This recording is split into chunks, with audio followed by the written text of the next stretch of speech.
introduce yourself, tell my audience a little bit about who you are and why we all could benefit from picking the right partner. Uh, well, I call it a semi-retired clinical forensic psychologist. I practiced for almost 50 years in Phoenix, Arizona. I did a variety of things. Of course, working with couples was one of those areas that I spent a lot of time with. I also, in the last 15 years of my practice, did a lot of forensic or legal work, which included family law issues. So I got a real firsthand uh, glimpse at what happens when things don't go well with marriage, including, of course, dealing with the kids and so on. Had a fair amount of clinical experience. I also do professional speaking to the community and to other mental health professionals, primarily on managing and effectively a private practice. Um, Now, to your question, which is certainly a good one, it's probably one of the most important decisions you're going to make in your life. Maybe aside from thinking about what kind of career you're going to have, but choosing the right person, if you will, is essential. My experience, now, of course, maybe my experience is a bit skewed because I was seeing lots of couples who were already in trouble, typically. They didn't come to see me because things were just fine. But many times, what I saw is that they weren't a good match from the beginning. And so it's important that we do a good job of vetting our partner, if you will. I've accused teasingly many clients over the years that they spent more time checking out their new phone or a new car than they did their spouse to begin with. Um, and that's a shame. Um, so um, that's kind of the overall view. Um, to get more specific, I think the first danger sign is to uh, connect too quickly. I saw that a lot with many of the couples that I worked with over the many years that I was in practice. The history was, when I would talk about, okay, how did you meet, and so on. Uh, Many I heard a very similar story. Many of these couples were uh, in the sack together, so to speak, within the second or third date, if you will, and and not that I'm a prude by any means. Sex is a good thing. As I like to say in my book on marriage, it's kind of like the cherry on the top of the sundae, if you will. But sex too early in a relationship clouds things. I have an article in which I talk about the pyramid, if you will, of a healthy relationship. And in it, I talk about, the base of the pyramid is similar values. Then maybe effective communication, commitment, and so on. These are all important things, that go into a healthy relationship. But what I saw often is that the pyramid was kind of upside down, balancing on its pinnacle, if you will, because what put the couple together and what was keeping the couple together was sex and passion. In other words, they kind of emotionally fell in love, which is important. There needs to be some chemistry there, but uh, chemistry is not going to keep the relationship alive by itself. Uh, the data is pretty clear. The divorce rate here in the United States is one of the highest in the world, and it depending on various areas, but it runs in the neighborhood between 45 and 50%. And the majority of those divorces occur within the first 5 years. Um, so obviously, we're not doing a great job of selecting our partners. And I believe one of the primary reasons for that is that we're not selecting them with our head, if you will. We're selecting them with our heart, or maybe if you will, a lower organ, and so on. And that's, that'll last about, if you're lucky, a year and a half. But if that's all you got going for you, it's not going to be a long-term relationship, most likely. One of the first things I tell couples, I used to tell couples, or a single person who was looking for someone, male or female, whatever the case may be, I would say, what's their credit rating? And you might go, well, and so on. Well, um, money, um, sex, in-laws, kids. Those four things typically plague most marriages. And how that money is dealt with and so forth is important. But the reason for getting a credit rating is I think it says something about how responsible that person is, and so on. And I believe that's a significant issue. It's important. I also recommend that when you are vetting your potential new partner, that you try to see how their parents relate, because as we should know, where do we learn certain things like what does it mean to be married? What does it mean to be a husband or a wife? Father or mother, as the case may be.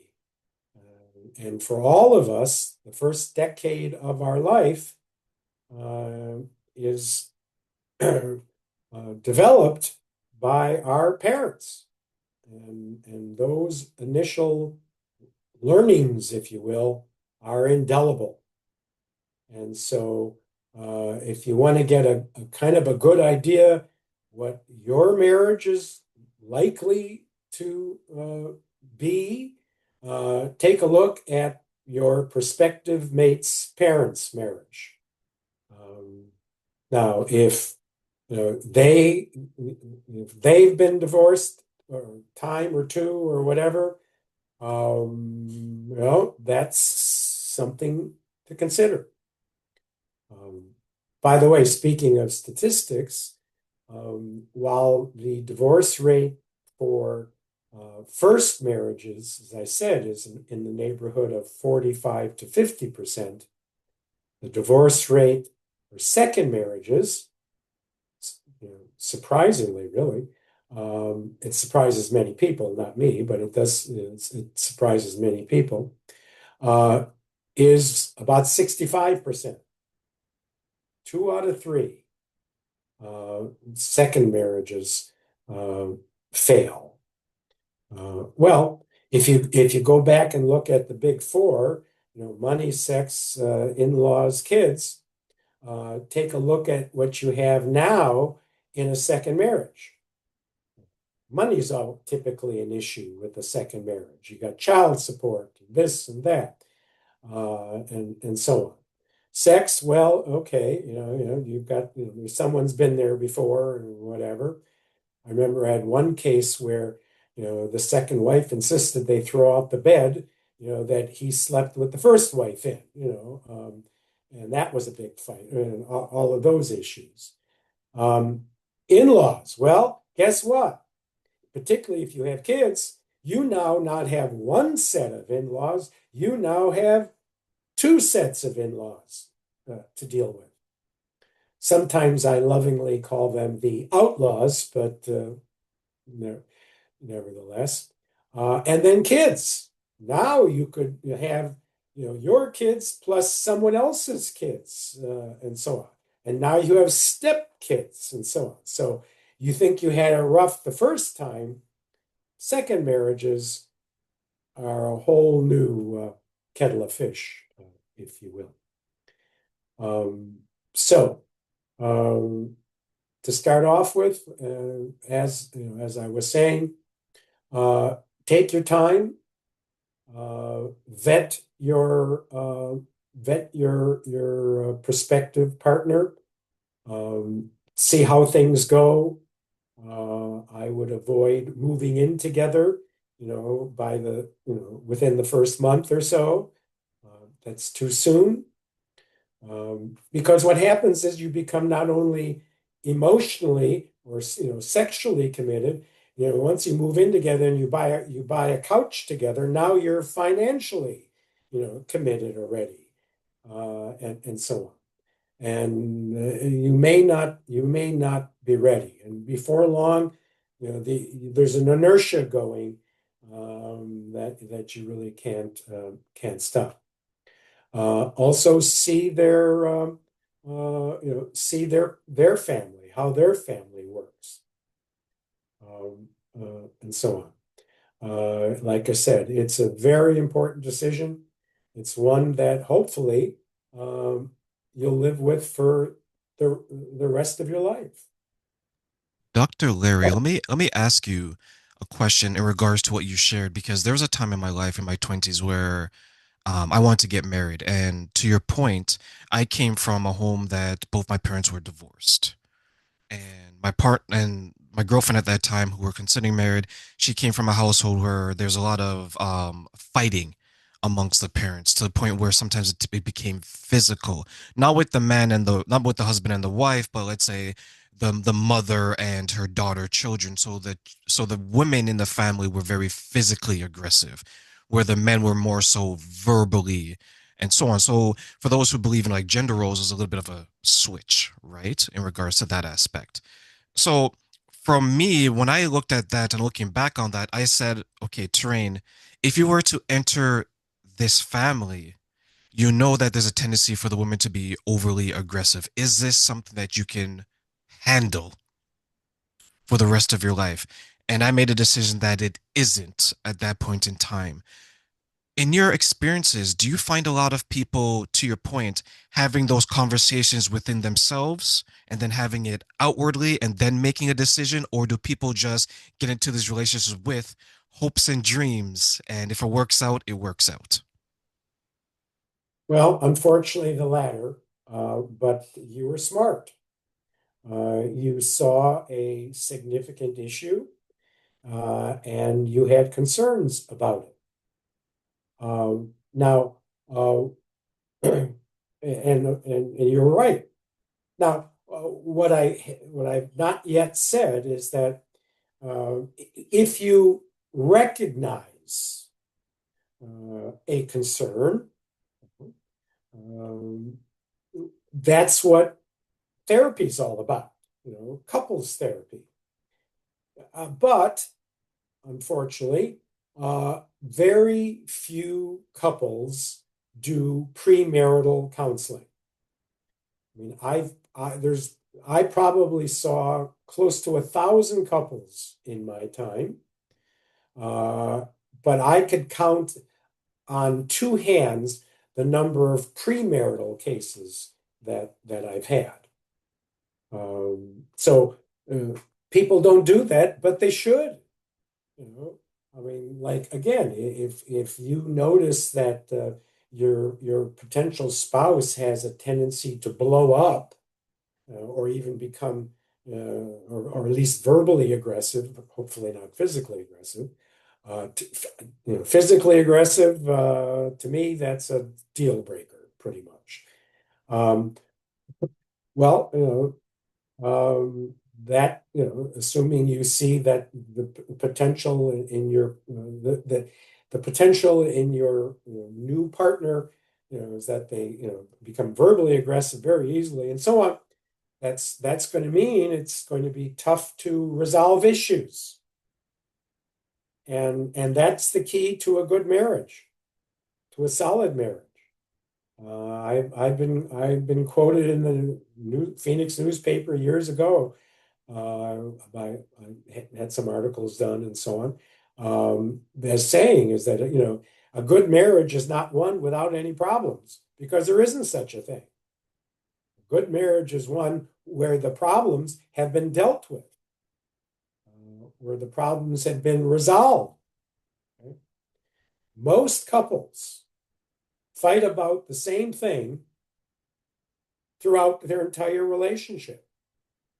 It's like once this thing starts, it just, you've heard it time and time again. You yell and say, scream the same darn thing umpteen times, and you end up in the same place where, slamming doors in separate rooms and so on, saying terrible things, and so on. And of course, it erodes a relationship over time. The ability to fight fair, as I call it, and I talk about it in my book, and I have articles on it. It's a skill that needs to be learned, and so on. Otherwise, couples fight interminably, and never reaching, a conclusion, and so on. I mean, a satisfactory conclusion. And the ability to resolve issues, and to compromise sometimes, and so on. And that's something again early on, you want to look for. Is your potential spouse, willing to compromise, and so on. Willing to discuss an issue, and so on. I mean, these are all the kinds of things that you want to look into. Um, how much is this person drinking or drugging, and so on. That's dangerous as well, and so forth. If I mean, I can't tell you how many times, I remember one couple I saw, and she noted that he got rip roaring drunk on their first date, And I said, wasn't that a kind of a little alert signal that you might have a problem here? She said, "Yeah, but he was so good and bad." I said, "Well, how did that work for you?" Well, obviously not, and so on. But here, that's another case, where you get emotionally attached, before you're mentally aware, and that's it's not going to work. So let me ask you in regards to that point then, there's times where people will lead with the sex. People will value it more than getting to know people. And you may have come across, as I know I have in the women that I work with, when I hear their stories and they speak about it, they know more about the sexual experience early on than they knew about the person. Some of them they don't know if he or she's working.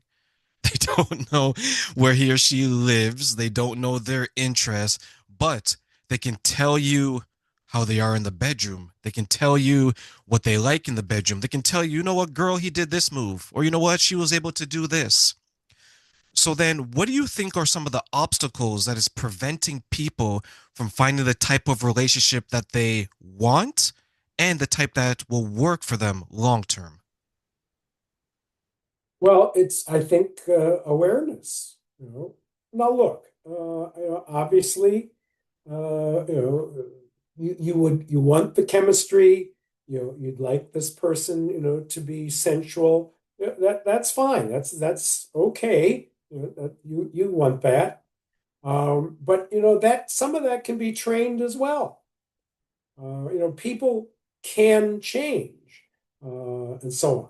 But again, some of those basic values, like how do they manage their money? I work with a woman in Phoenix, and twice a year we do what is called Marriage University, where we get young couples, some of them engaged or recently married, and we talk about marriage and so on. And there's I'm the kickoff. There's a kickoff speaker. It lasts all an entire Saturday. There's an accountant, again talking about money and so on, and then there's a clergy person and so forth. So the three of us, speak to these couples and so on. And I start out. I give them a sheet of questions that they answer individually without consulting each other, and then talk about it later. And one of the questions is, if you get an inheritance of $10,000, what will you do with it? Well, one of the couples that we saw recently, she wrote, put it in the bank, and he wrote, buy a boat. And right there, red flags. Hey, you got a saver and a spender. Okay, how's that going to work? You know, not well. You know, that's going to be an issue. Um, you know, talking about so money's critical. Talking about kids. One of the questions that we have is, if your child misbehaves, it's perfectly okay to spank them. Well, what if one says yes and the other one says no? All right, so now we're going to have a major issue on discipline, and kids, just manipulate, parents who are divided in their discipline strategies and so on. I mean, it goes on and on and on. And so all of these things, need to be discussed. I remember I had one case where the couple was fighting because the wife was pregnant now, but she announces that after she has the baby, she was going to stay home and be a stay-at-home mom for the rest of the time. And the husband say, wait a minute, we can't afford that. We never talked about that. You need to work. We'll get a babysitter, blah, blah. And I look at them and I said, this never came up earlier. You never discussed what would happen after you had a child, whether mom would go back to work or not, and so on. No. Um, I, I I'll share this story. Uh, I have well, first off, I've been married 50, I'll be 54 years here shortly. Um, like I say, it's the best 30 years I've ever had. No, no, that's not. So when I have two sons, both happily married, and so on. And when they, of course, got to be teenagers and so on, I would have the talk, about what are you looking for in a partner and so on. And my older son, he was always, of course, pulling my strings. Anytime we would talk about, what do you look for in a potential mate and so forth, he said, "Oh, she's got to be hot," you know. And I said, you know, Josh, come on. Yeah, I get that, but there's got to be more than that. But every time it's got to be hot. It's got to be hot. All right, fine. So, anyhow, he had his share of girlfriends and so on, and one night, the phone rings and it's midnight. That's usually not a good sign. And I answer the phone and it's him. And I said, "Is it Dad?" I said, "Yes, Josh, everything okay?" He said, "Yes." I said, "Well, why are you calling so late?" And he said, "Well, I think I just met the girl I'm going to marry." And I said, "Really? What makes you think that?" And of course, I'm ready to hear she's really hot. And he says, "This is the first girl I ever dated who is smarter than I am."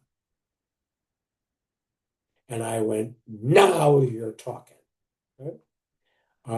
And she is brilliant and so on, but more than that. So there you are. I mean, he really got the message. He wasn't going to let me know that he had, but at that point he finally did, and so on. But yeah, that's important. Um, Also, while we're on the subject, you want to consider, frankly, particularly if you're going to have kids, genes. What's going on genetically in the family? You know, does the mother-in-law have severe depression? Does the potential father-in-law have bipolar disorder? Or is addiction in the family? A lot of these things are genetically related, and so on.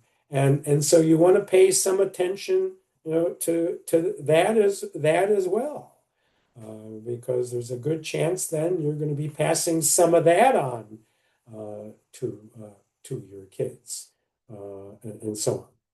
And let me tell you, raising a handicapped child is no picnic. In fact, the divorce rate for those kids is, having raising those kids is very high, about 10 to 15% higher than the 45, 50% under normal conditions. I'm glad you mentioned that, Dr. Lara, because there's some times where when I look at relationships now, as I'm in my late 30s versus in my 20s, where who knows what the hell I was doing because I definitely didn't know what the hell I was doing in my 20s, right? I look at things now and I say to myself, out of all the jobs that I've had, right? Three different companies at this point, right? I've had long careers and very few jobs.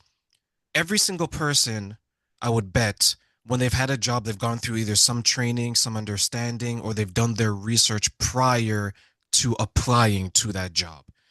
Now, when it comes to, and that's just something to pay the bills and keep a roof over their head and so on and so forth, food in their belly.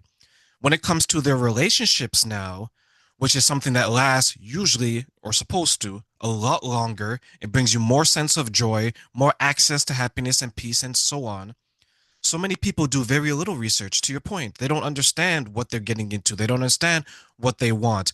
God forbid you ask them, what do they even bring to the relationship? Well, Terrain, Dr. Larry, I don't know. I just bring me. Well, who are you? What are you? What did bring? So when you mention all these things, which I agree are very important, very necessary to relationships, why do you think so many people are so ill-equipped when it comes to their relationships, from the lack of communication that you mentioned, preparedness, and ultimately not even knowing what they want? What do you think is the source of their inability to understand what a real relationship needs and requires? You're very right. And frankly, it's ignorance. We don't think about it, you know. I could say the same thing about parenting.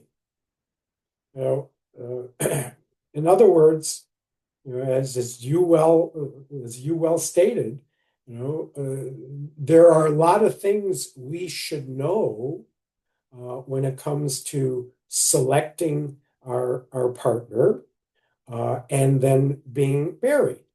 I mean, there's lots of research out there on marriage. There's lots of books, mine included, of course, but there's lots of books.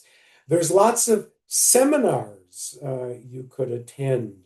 That's why we do the marriage seminar in our community center and so forth, to educate people how to do this, how to fight fair, and to talk and so on. And then the same thing applies to parenting. What's more important than raising a human being? I mean, that's a pretty serious task, isn't it? That's a big job. Okay. But probably 90% of parents go about that important job by you know, just kind of whatever, whatever it feels like, you know. Now there's all kinds of books. I have two books based on that actually, and I did a lot of not only did I did marriage seminars, but I did a lot of parenting seminars. There's a lot of science, if you will, to this, and so on. How to raise kids, how to manage their behavior, and so on. But most parents, are just kind of, well, whatever. How I feel today determines what I say and what I do. What I did yesterday, what I said yesterday doesn't have any bearing on what I do today, and so on. No, no, you've got to be a little more organized, and so on. And unfortunately, these major things in our life, like our relationship, our primary relationships, our parenting, and so forth, most people just do it by the seat of their pants, and and you pay the price. We do. Do you then Uh, think society maybe, I don't want to say condones, but do you think society in a way encourages or even celebrates that type of ignorance when it comes to parenting and relationships? I don't know if I go quite that far. It's just that when it comes to psychology, if you will, there's always that stigma, you know, that it's something might be wrong, and you know, you know, eh, a guy comes home and he says, my transmission in my truck is making a funny sound. I'm going to take it to the transmission shop tomorrow, and I know it's going to cost me $1,000, but I'm going to go do that. And then the wife says, "Yeah, but what about your drinking?" Well, or what about the last time you hit me? Well, yeah, well, screw that. I don't want to talk to anybody about that. But my transmission, I'm going to fix that right now. You know, no, it's misplaced. You know, our relationships, as you've said, with our partners and our kids are very important. So, you know, and there's nothing wrong with that. Um, you it, since COVID and so on, there really has been a shift, I believe, and I'm thankful for it. That um, you seeing a therapist has become more okay. Right? Um, who's that swimmer? I can't remember his name. Mike Thomas. Mike.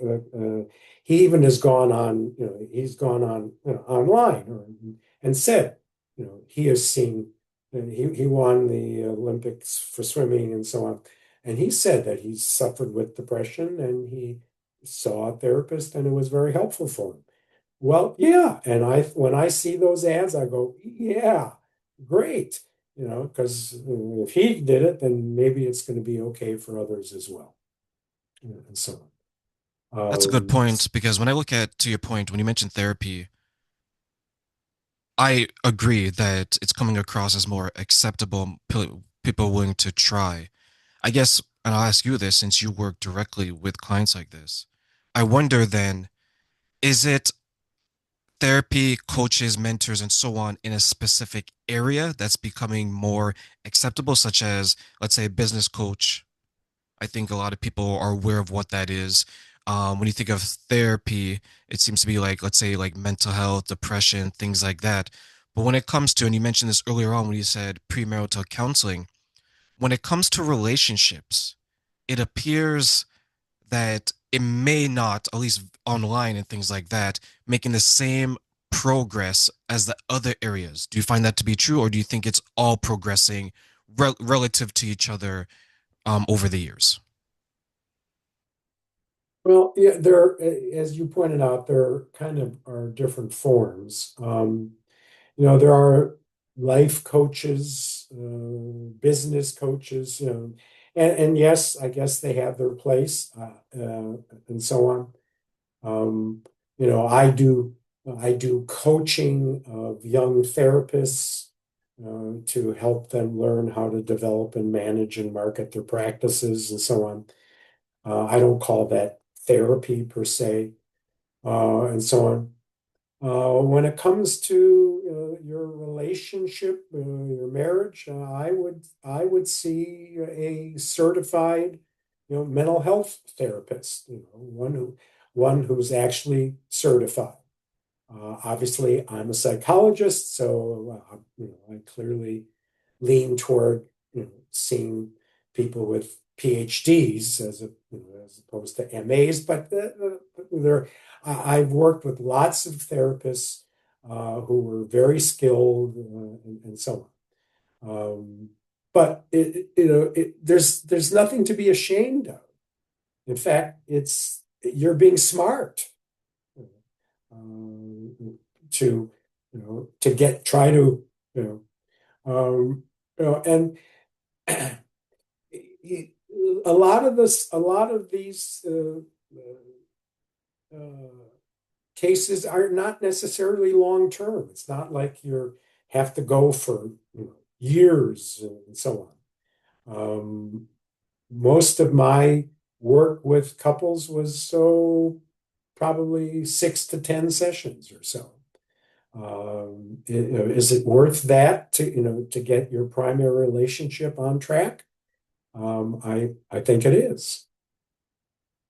I remember reading this book. Well, I am still in the process of reading it, and it mentions that a lot of the things that couples go through, because they're marriage counselors as well, is the communication piece. One person thinks they're communicating effectively, the other person's like, well, I have no idea what she's saying, right? Or what she means. And another person would say the same thing and vice versa.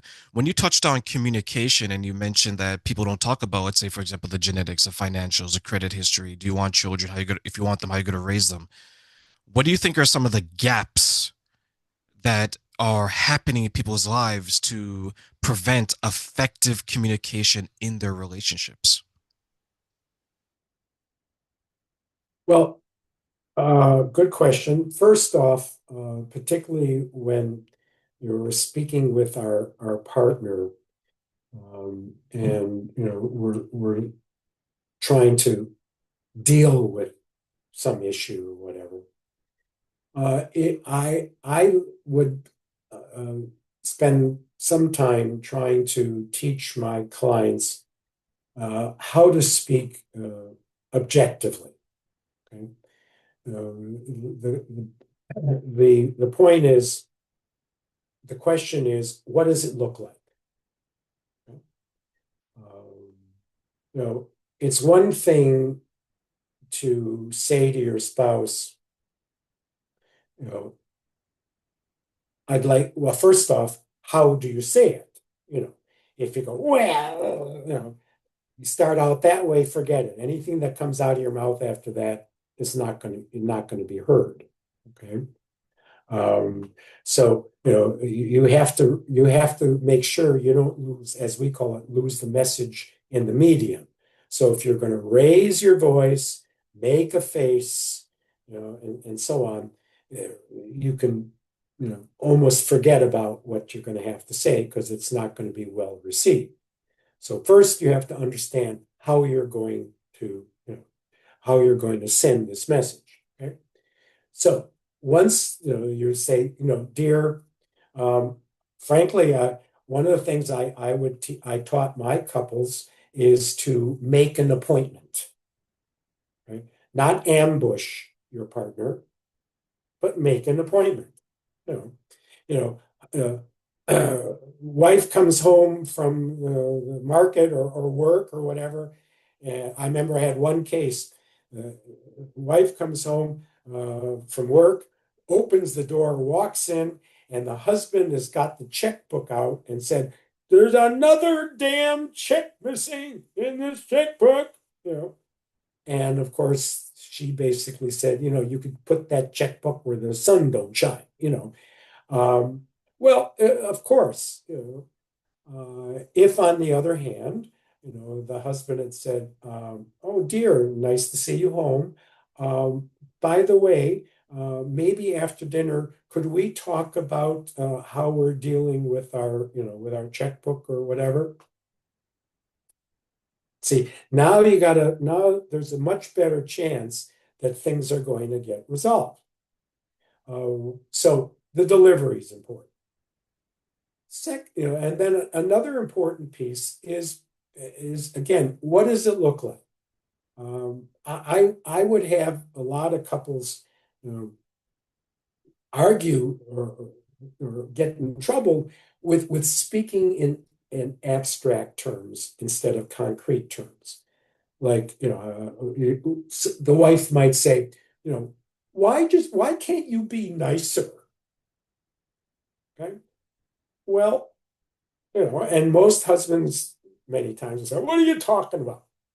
I'm as nice as the next guy." You know. Well, and then I might say, if I'm doing a session, well, Dolores, what is it that you mean by being nicer? And sometimes she'd say, "Well, being warm, being, and then I'd say, if Joe was doing something and you looked at that and saw that and you said to yourself, "Oh, that is being nice. What would that look like?" And then she thought about it for a minute and she said, "Oh, hold my hand while we're walking."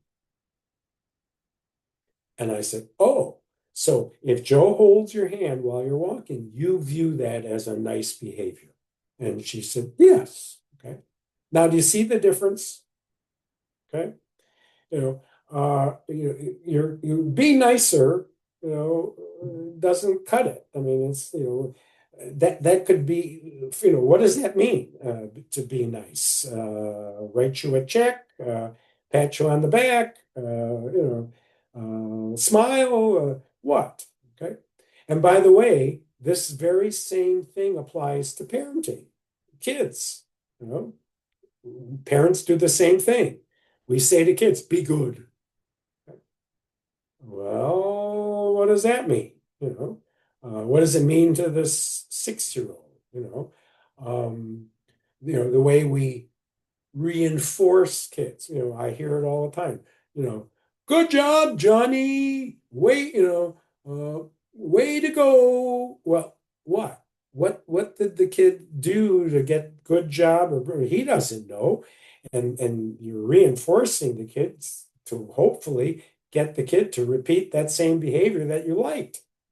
Now, if you say, Johnny, I really like the way you made your bed and you tucked in the corners and so forth. It looks so neat. Why don't we bake brownies together?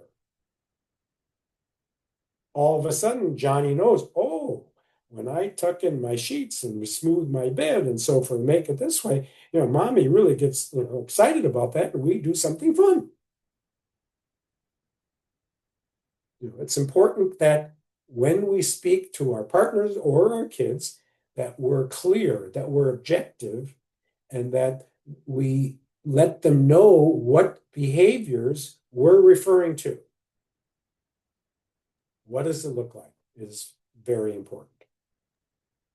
I'm glad that you said that because so many people will give you the end result and not the path how to get there. So, for example, be nice. What does that mean? That's subjective because what's nice to me, Dr. Larry, may not be nice to you. You may be like, Train, he says he's a nice guy, but he's a monster of a man, right? Someone may say, be happy. What does that look like? Right? Because that's subjective. So I'm glad you identified the behaviors. So when someone said, okay, can you be nicer? What does that mean? Hold my hand, compliment me, demonstrate you're nice, right? Mhm. Because someone could go to you and say that, Train, be a nice guy. I'm a nice guy. Prove it. Well, I don't know, right? Right. Is that what's missing when it comes to the objectivity of the communication? Is that they think there's something, but they don't know what behaviors to demonstrate to get them to show that they are. Yes, I think that's an important part. Being objective, and being specific to a particular behavior. Again, it's easy to outline, and this is unfortunately what happens probably a million. It's going to happen a million times tonight across the country. Okay, a couple is going to get into some fight. Okay, about one thing, whatever it is, and so and the voices are going to be raised, mean things are going to be said, and then what happens is we then pile up each item. So it's like first we're talking about what the kids said this, and the house looks like crap, and then so, and by the way, you sound just like your mother, and so you've got every single issue that you've ever dealt with in the relationship, in this big pile. Okay, there's no way to settle that. There's no way to settle that. What I did in a lot of my marital therapy with couples is, and I shared one already, was to make an appointment. Okay, to talk about how many issues? One, just one. Okay, the checkbook, and so on. Not the mother-in-law, not the kids, not whatever. Okay, because as soon as you add a bunch of other issues, how is it that you settle it? I don't know. Can't. It's just that. Okay, and then what you're looking for. Okay, and here's the other key. when you have a discussion, okay, is not to be right. Okay? You know, when couples fight, it's like a bar fight. It's like, I want to walk out of that bar and you're going to be laying on the floor. Wait, this is the person you married. Come on. That's not what we want here. Okay? It's not who's right and who's wrong here. It's what we're looking to do is to find resolution. Okay? You and how can how can we fix this? What suggestion do you have? Okay? So that both parties feel like they're part of it and are part of the solution. Again, make an appointment, submit your concern, in a calm way, and not waving, with a face and waving the checkbook and ambushing and so on. Um, and and talking about how can this be fixed? Not it's you. No, how can this be fixed in such a way, that both parties can live with it? Love that appointment idea because I've incorporated that in my relationship. I did I forget who wrote it, but it's the turf timing and tone, meaning that turf is the right location, the timing is it appropriate, the tone is how you gonna say it. Gone are the days where you can be that person. Oh my God, he went out with his friend, and the woman is she pulls up the chair from the living room, sits it right in front of the door, and sits there until he gets home, waiting for the war, right? And you know what? She falls asleep. And when she wakes up, not only is she mad at what you did, not only is she mad at that you left her, she's mad because you made her fall asleep on the chair and she's uncomfortable and her neck is sore. So those are the three things that I did for. And you made a fantastic point. Don't stack the issues. The issues from 5 years ago should have been handled 5 years ago. You bring it up now, it's just you're trying to beat down the person. Do you come across people who struggle to truly move on from a conflict that appears to be resolved but is still lingering? So the next conflict, they're coming in not with one, but they're with 10 and they have guns blazing. Yeah. Yeah, I call that bringing up the museum. Yeah, we tend to do that, particularly when we get in a heated argument and maybe we feel like we're losing it.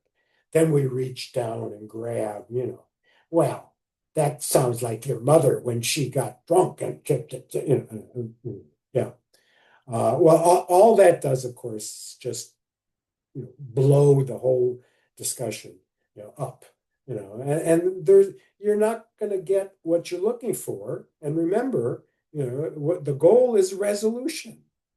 As I said earlier, a healthy relationship is one where the problems are resolved. Okay? There are always going to be issues. There are. But how do we settle them? How do we manage them? What are the rules that we've come up with, and so on, that make it work. And then, of course, if once we agree to this, then we got to keep to that. Okay, that's important too. And sometimes, people have trouble sticking with what they promised, and that could be hurtful.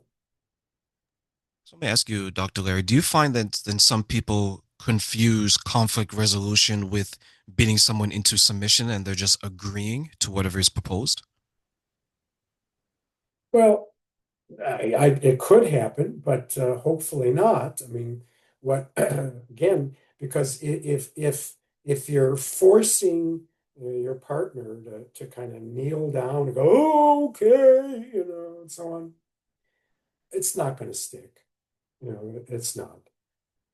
Um, you know, they're going to go behind your back, and so on. So no, you want a good resolution, one where And that means you may have to give a little too. I mean, that's what a negotiation is all about.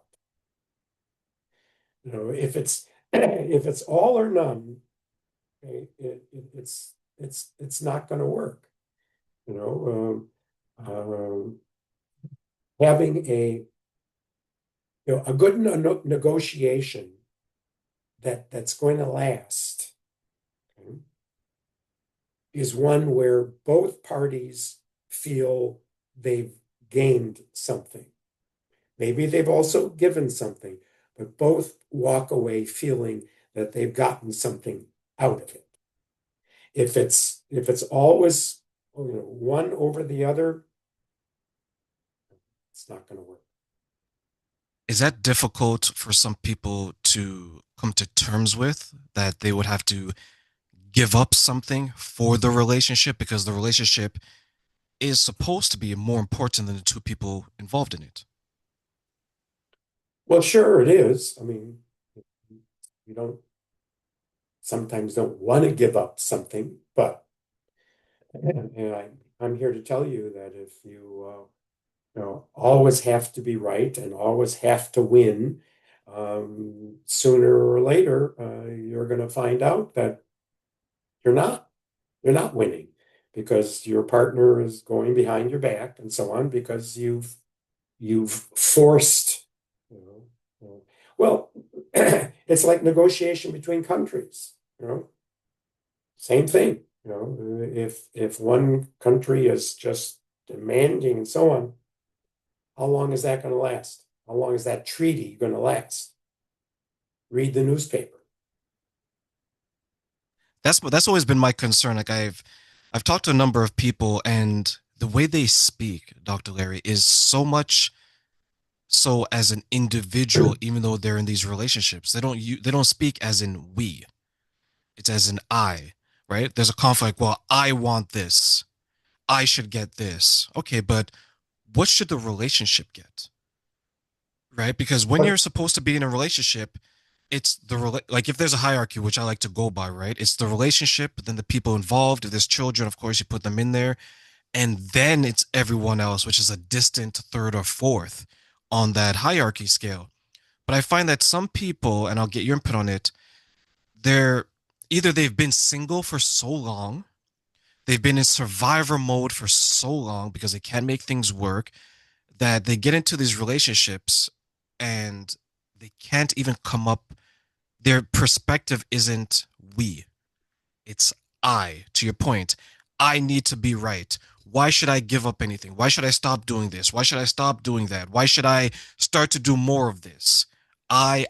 Do you find that to be a struggle for some people to maybe understand that they're in a different situation now that they're in a relationship, and it's no longer I, but it's we? absolutely, that's one of the signs to look out for when you're vetting this relationship, because that's what marriage is all about. I like to refer to it, it's moving from me to we. And how willing is your partner, to give of themselves to the other partner for the sake of the relationship? I mean, I go out of my way many times to do the things I know my wife wants. And and I'm not the hero here necessarily, because my wife does the same thing for me, and so on. And that's what makes it work. A marriage is not two individuals. A marriage is a couple. And that means that each of them are looking out for each other, and so on. And so she knows what I like and dislike, and I know the same about her, and we try to make it work. So, Dr. Larry, as we close, I'm going to give you three wishes. You have Aladdin's genie lamp, okay? These are three things you can wish for in regards to this question. What are three things you wish people knew about conflict resolution in relationships, and why? Well, first off, let me get back to saying that there's no shame in seeking some therapy if you're involved in a stubborn conflict situation. That's number one. Number two is again, you're not seeking a win, you're seeking resolution.